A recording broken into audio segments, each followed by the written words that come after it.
This is Miss Scott, and I am coming to you today, and we are going to talk about making inferences.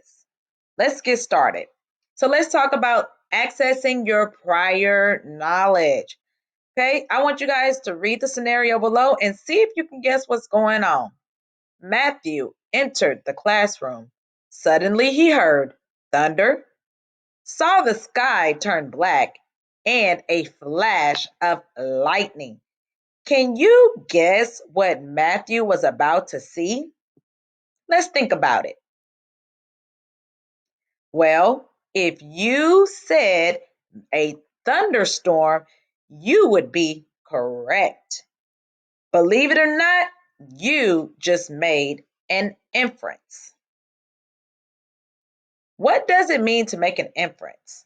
The author did not tell you exactly what happened, but you can make an educated guess. New information from the text, plus you already know, that equals the conclusion. But why is it important?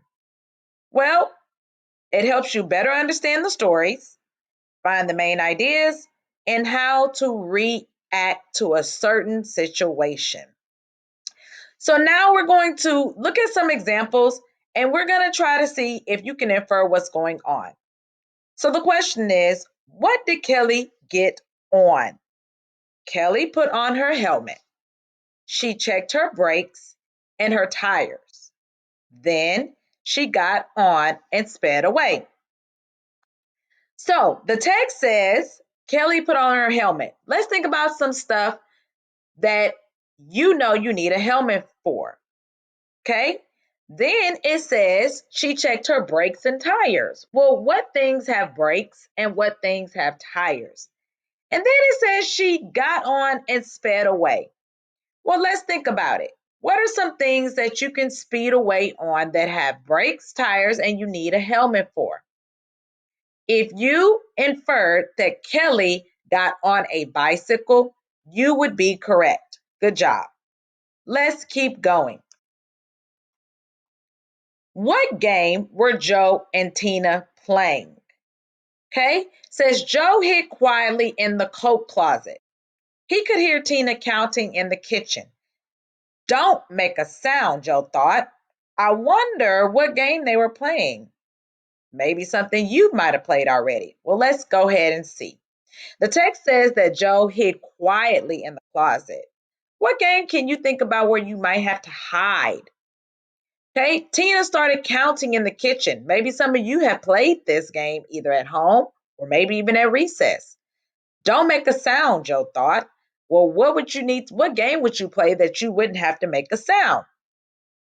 Well, if you thought that they were playing hide and go seek, you just made an inference. Good job. And it says, how is Katie feeling? So we're trying to see how Katie is feeling. You can also use these things when you're trying to figure out how a character's feeling. Okay. And I know we have learned about this year with character traits. So it says, Katie slammed her math book closed and crumpled up the piece of paper she was working on. Ugh, she said. Okay, so it says that she slammed her math textbook closed.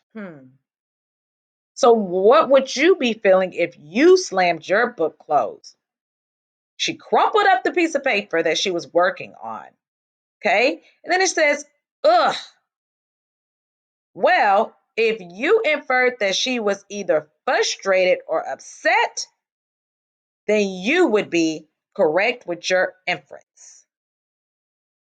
Okay, so here's a writing extension for those that want to do this on a piece of paper or notebook to extend your inferences. Okay, it wants you to make up your own sentences and then you write your own inference. So, for an example, it says, Maria kept yawning during breakfast. Your inference could be that Maria didn't get a good night's sleep. So, for numbers 1 through 5, you will write this in your notebook and then you would make your own inference for what they said or felt. Okay,